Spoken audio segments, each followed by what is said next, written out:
Hello दोस्तों, नमस्कार। JSR गुरु YouTube channel में आपका स्वागत है।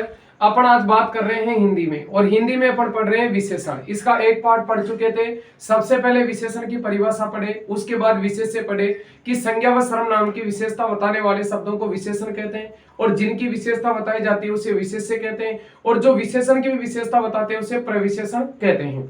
आज बात करते हैं पार्ट नंबर 2 में। उसमें पढ़ेंगे विशेषण की अवस्थाएं, या इसको बोल सकते हैं कि तुलना के आधार पर विशेषण के कितने भेद होते हैं? 3 भेद होते हैं।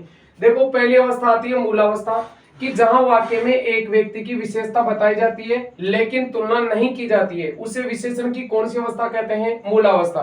कहने का मतलब है कि एक व्यक्ति की विशेषता बताई जाती है लेकिन किसी एक दूसरे व्यक्ति से तुलना नहीं की जाती है, वो विशेषण की मूलावस्था कहलाती है। जैसे अपना उदाहरण आ गया, मान लो कि सीता विदुषी है, तो यह केवल सीता की विशेषता बताई जा रही है, ठीक है। इसलिए मोहन बुद्धिमान है, मोहन की क्या बताई जा रही है? विशेषता। तो आपको याद रखना है कि केवल एक व्यक्ति की विशेषता बताई जाती है, किसी से तुलना नहीं की जाती है, तो वह विशेषण की मूलावस्था होती है।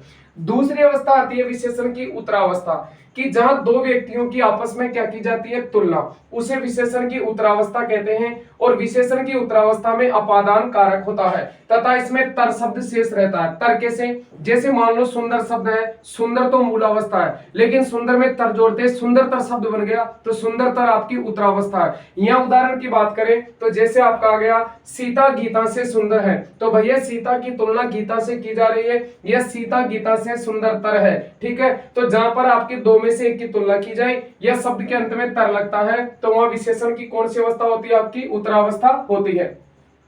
तो आपको याद रखना है कि यदि एक व्यक्ति की विशेषता बताई जाती है तो मूलावस्था होती है, और दो में से एक की आपस में तुलना की जाती है तो वह विशेषण की उत्तरावस्था होती है, लेकिन तर शब्द रहता है वो आपकी उत्तरावस्था होती है। इसमें आपके अपादान कारक होता है।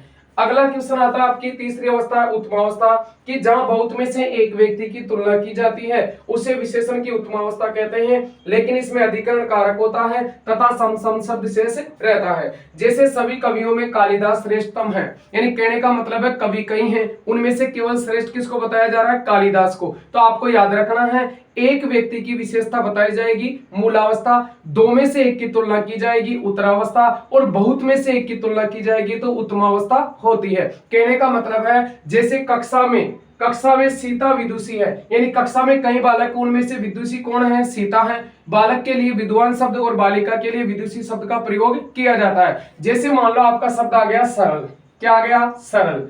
इसके बाद आपका शब्द आ गया सरलतर, इसके बाद आपका शब्द आ गया सरलतम, क्या आ गया? सरलतम, ठीक है। तो कहने का मतलब है सरल तो मूलावस्था है, सरलतर उत्तरावस्था है, और सरलतम आपका क्या है? उत्तमावस्था है। जैसे कठिन कठिनतर और कठिनतम, जैसे श्रेष्ठ श्रेष्ठतर और श्रेष्ठतम, ठीक है। सुंदर सुंदरतर और सुंदरतम, ठीक है। तो इस प्रकार से अगर अंत में तर और तम लगा रहता है तो तर में तो उत्तरावस्था होती है और तम में उत्तमावस्था होती है, और मूल शब्द रहता है वो आपकी मूलावस्था होती है। तो ये थी आपकी विशेषण की 3 अवस्थाएं। इसलिए आपको हिंदी में शॉर्ट्स वीडियो देखने के लिए जेएसआर गुरु यूट्यूब चैनल को सब्सक्राइब करें।